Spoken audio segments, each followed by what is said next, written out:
ministère ñoo fi ñëwoon ñu ne bâtiment bi dafa amoon fu amoon ay fissures ñu ne nii war nañ ci jóg ñu ne leen wax nii rek dayut indi leen ay experts ñu évaluer ñu réellement danger hôpital bi danger bâtiment bi fil y a danger maanaam ñu saytu ñu la fa nekk kon looloo taxoon ñoom ñu ñëw joxuñ ñu sax expert ñu ñoo fay hôpital ay expert ñu ñëw seetal ñu bâtiment bi liñ ci wax mooy suñ ci defee ay réflexion maanaam génne caniveau yi nga xam ne dafa jege woon kii évacuation regard yi jege woon bâtiment yi suñ ko xam ne mën na tax bâtiment bi du gëjëf fissures yi données techniques yoo xam ne ak service maintenance suñ ci jaaree dina mun a tenir ñoom ñu tabaxal ñu un bâtiment bu koy remplacer loolu la ñu waxoon ko suñ bi biñ toogee ba bi ñu ne délai bi ñoom defuñ dara ba léegi ñu foon point de presse ngeen ñëwoon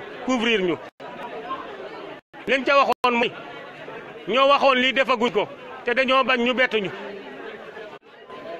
suñu CA demandé audience avec le ministre bi recevoir leen gàllankoor yi nga xamoon ne waa jéem ñu ko tegoon ñu ne bàyyi leen ko suuf d'accord nañu entreprise FONSIS pour ñu liggéey affaire bi ci ni mu gën a gaawee ñëpp si wax ñu ko ñu toog amul weer moo tax ñoom ñu ragal waaye léegi seen expert technique wanuñ ne lii altine boobu ak talaata boobu nga xam ne ñu doon directeur ñoom yóbbal nañ fi ay waa protection joxe guñ conclusion ñu ne ñun nañ fi ñu jox un délai d'une semaine pour ñun ñu évacuer bâtiment bi loolu dañoo mesuré wul conséquence bi ndax bi li mu yëngu dis na bina sous région bi dañ ko yennu te ñii nga xam ne noonu ni ko suma secrétaire général waxee du ne poste de santé mun na couvrir activités yi nekk hôpital bi loolu la bëgg a def defoon nañ ko Louga ñu bañ mu ne fan lay wax ngeen def dañu ñun ñu uti si waxuñu sax ñoom ñoo wax nañ uti loolu sax c'est pas responsable ndax nit ki boo koy dox toxaloo da ngay seet foo ko toxal yaa seet comme yow yaa xam ne lii la ñun ñooñu wax dem leen seeti ay site mais Doudou dem tukku tamit est-ce que toog ci bâtiment mën a daanu à tout moment bu ñu wóoroon ne bâtiment bi ndax ñun tam ay bakkan lañu am te ay bakkan ñuy kese kon amul benn firnde quoi non firnde bi ñu waxoon mooy ne bâtiment bi mun na tenir lii lu mu dee mun na def 5 ans c'est un bâtiment de 20 ans c'est un bâtiment de 16 ans peut-être au maximum waaw voilà comme je viens de le dire tout de suite en wolof je suis le secrétaire général du SUTSAS local du centre hospitalier Matlaboul Fawzeyni.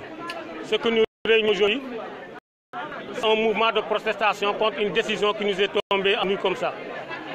Nous avons donc accueilli l'arrivée du secrétaire général, en l'occurrence, le secrétaire général Mbalo Diassam, qui prit une délégation du SUTSAS pour s'enquérir de nouvelles et participer à notre lutte qui est toute noble. En fait, ce qui se passe, c'est quoi? Nous avions eu, ça fait 2 ans de cela, une visite du ministre. Et dans sa visite, on avait localisé des points de fissure sur un pan de mur du bâtiment central qui est là derrière nous. On les avait demandé à ce qu'ils fassent une expertise pour évaluer la gravité de ces fissures. À l'heure où je vous parle, il n'y a jamais eu d'experts qui sont venus notifier ces évaluations. Nous avons payé de notre propre poche l'hôpital pour des experts parce que nous avions jugé que nous ne devons pas jouer sur la vie des malades. Et sur les conclusions, ils nous avaient donné des recommandations. En premier lieu, évacuer les regards qui étaient en bordure des constructions, ce qu'on a fait. De combler aussi les fissures par des techniques qui nous avaient recommandées. Et c'était dans le but de pouvoir laisser l'État qui nous avait promis de nous construire un bâtiment R+4 pour délocaliser tout ce bâtiment-là. Malheureusement, à notre grande surprise, rien n'a jamais été fait depuis plus de 2 ans. C'est pourquoi nous avions eu un esprit d'alerte. On a convoqué ici la presse qui était là, vous, pour attirer l'attention sur ce fait-là. Ce qui se passe, c'est que le CA a demandé une audience avec le ministre, qui les a reçus et les a dit que tout ce qu'on devait faire, c'est maintenant d'arrêter des procédures de retardement. Et il était imminent de commencer les constructions du bâtiment R+4 pour pouvoir délocaliser le bâtiment central qui est là.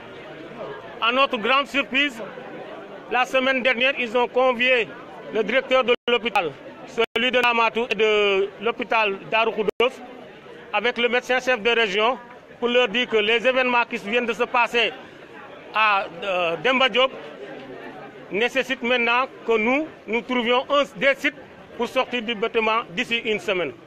Ce qui est une décision abusive et non contrôlée, parce qu'ils devaient faire des prospectives par rapport à ça.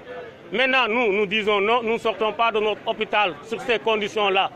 Ce que nous voulons, c'est qu'ils nous construisent le bâtiment en personne et que nous puissions dans ce bâtiment qui est là. Et s'il y a ruines, effectivement, qu'ils ont dit qu'ils le notifient sur des points techniques.